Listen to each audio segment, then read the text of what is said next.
merefresh lagi pengalaman-pengalaman advokasi bahwa memang sudah ini dulu kerja-kerja kita begitu ya. Iya, iya. Karena kami ke Mulawarna dan teman-teman semua, kenapa dia menjadi penting ketika kita bicara mengemas isu adalah kalau dalam posisi kita sebagai orang LSM, ya, kita kalau misalnya bagaimana supaya aksi, ya, materi dan kegiatan kita itu kemudian mendapatkan liputan. Maka kita selalu mencoba bagaimana mengemas isu itu, ya. Yang kedua, bagaimana isu itu kemudian bisa sampai terutama ke penentu kebijakan. Karena kita bicara mengemas isu dalam kerangka kerja advokasi, di setiap tahapan itu akan selalu ada. Kerjanya berkaitan dengan kerja-kerja jejaring media, dan muaranya itu ada pada perubahan kebijakan publik, ya. INSIS itu punya peta besarnya dan kita banyak belajar dari situ gitu. Dan lalu yang paling penting juga adalah bagaimana isu itu dia membumi atau dia relate kalau dalam istilah anak-anak Gen Z sekarang juga. Saya ingat sebelum ada KPK, saya juga ikut di dalam bagaimana membangun wacana pentingnya pemberantasan korupsi. Itu dengan membawa cerita-cerita kecil itu, ya, pungutan-pungutan di RT RW, kelurahan dan lain-lain. Dan itu kan dia menjadi semacam sengkarut persoalan. Orang meminta keterangan miskin itu justru dipalati dulu, ya, dulu cerita dulu, ya. Nah, itu justru dipalati. Dia tidak punya surat keterangan miskin karena tidak punya kakak. Kenapa tidak punya kakak? Karena dia tidak punya akta nikah. Kenapa tidak punya akta nikah? Karena dia tidak punya KTP. Kenapa dia tidak punya KTP? Karena dia tidak punya akta kelahiran. Begitu lingkaran setannya itu. Sehingga itu membuat isu tentang pemberantasan korupsi menjadi sangat relevan. Kenapa itu penting? Itu dalam konteks pemberantasan korupsi. Lalu dia masuk ke berbagai isu-isu yang lain gitu, ya. Tadi saya bilang bahwa kenapa kemudian mengemas itu isu ini menjadi penting. Saya ingat lagi ada isu yang kemudian itu berangkat dari Sulawesi Selatan, isu pencatatan kelahiran, ya, yang kemudian kita kenal sebagai akte kelahiran gratis. Itu betul-betul dari Makassar. Motornya itu LPA Sulawesi Selatan dalam dapat dukungan dari UNICEF dan juga Plan Indonesia begitu, ya. Apa pintu masuk sehingga bisa membuka pikiran terutama dari Kementerian Dalam Negeri sebagai leading sektor adalah kita menggunakan data bahwa ketika itu 70% lebih anak-anak Indonesia itu tidak memiliki kewarganegaraan.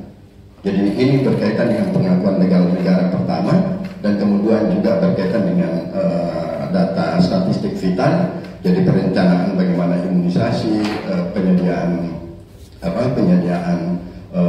bangku sekolah untuk anak-anak TK, SD dan lain-lain, itu semua berkaitan dengan pencatatan statistik filter dan itu berkaitan dengan pencatatan kelahiran.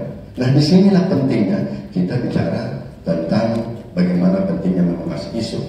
Memang sekarang kita sudah berada di era digital, bahkan peran-peran kita banyak itu diambil alih oleh model-model strategi advokasi digital. Kalau kita lihat change.org itu, ya, atau juga beberapa platform lain yang berkaitan dengan misalnya charity atau juga yang tadi disampaikan viral no justice, itu kan kadang-kadang juga bola liar gitu, ya. Artinya tidak direncanakan sebagaimana kalau misalnya kita memulainya dengan mengemas isu begitu, ya. Problemnya adalah saya sepakat bahwa kadang-kadang tidak semua orang bisa melihat persoalan-persoalan yang dekat dengan dia, yang ada di keseharian dia, itu penting untuk ditulis, ya. Yang tadi disampaikan, saya kebetulan sangat mengenal baik juga lokasinya Pak Sofyan dan teman-teman, ya, karena saya pernah saya datang ke lokasi, ikut juga di dalam beberapa kegiatan begitu. Dan menurut saya cerita-cerita seperti ini kan cuma strategi saja, bagaimana kita masuk dengan fakta-fakta sederhana, data-data informasi sederhana, lalu kita bawa pada persoalan-persoalan yang lebih besar begitu, ya. Saya sendiri Kalau berkaitan dengan tulisan yang sifatnya advokatif, saya sudah membuat indikatornya begitu. Unsur apa yang perlu ada di dalam tulisan saya kalau dia berkaitan dengan tulisan advokasi begitu ya. Jadi itu pembelajaran internal setelah menulis berbagai isu, terutama berkaitan dengan isu anak. Kenapa ini menjadi penting? Karena dalam konteks persoalan isu anak, kita tidak bisa bilang bahwa ini urusan kita bicara tentang Indonesia Emas 2045 di saat ada persoalan stunting. Apakah itu bisa diselesaikan dengan MBG? Sabar dulu. Ya. Saya juga ada saya sekarang mendampingi sejumlah sekolah dan melihat secara nyata bagaimana atau praktek seperti apa yang dilakukan di program MBG itu ya. Paling tidak di sekolah-sekolah yang saya dampingi begitu. Ada isu-isu lain atau persoalan yang tidak mengemuka, misalnya kita tidak lagi mendengar istilah the lost generation. Ini istilah yang muncul pada saat krisis ekonomi. Jadi waktu krisis ekonomi banyak orang tua yang di PHK. Sekarang kan ada banyak sekali orang yang terkena PHK. Orang tua terkena PHK berarti penghasilannya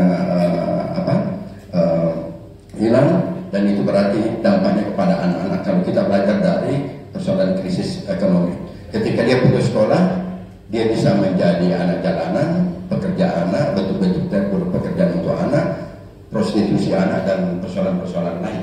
Ini hampir tidak ada lagi orang bicara tentang itu. Ketika orang bicara PHK, orang selalu bicara bahwa apa itu lagi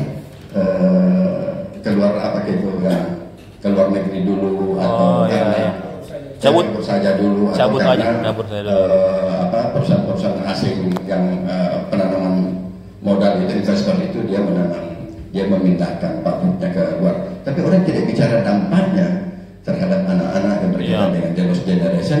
Justru ketika kita berharap di tahun 2045 kita menuju Indonesia emas, sesuatu yang barangkali juga perlu dielaborasi begitu ya.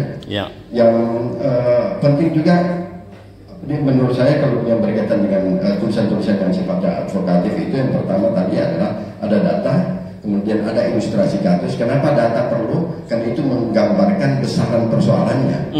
Ilustrasi kasus itu menunjukkan dampaknya, aspek human interestnya yang tadi sudah diingatkan itu ya.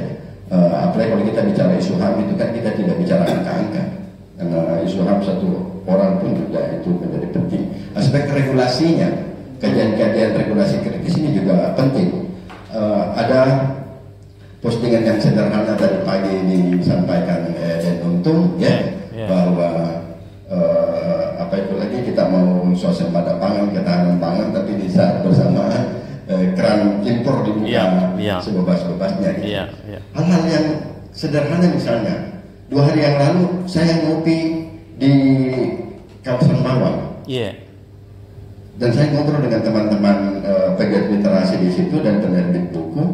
Saya bilang, kita ini ngopi enak, tapi kita lupa bahwa kawasan bisnis kafe-kafe ini dan juga perumahan itu kan dibangun di atas lahan-lahan persawahan yang sangat produktif. Saya termasuk orang yang di mana saja ada saya pergi. Dalam bulan Ramadan sampai Lebaran, saya mungkin datang di banyak tempat dan rata-rata saya juga menulis itu. Saya pergi ke Lakang, saya pergi ke sebelah Bebat saya pergi ke banyak sekali tempat dan rata-rata saya tulis itu ya.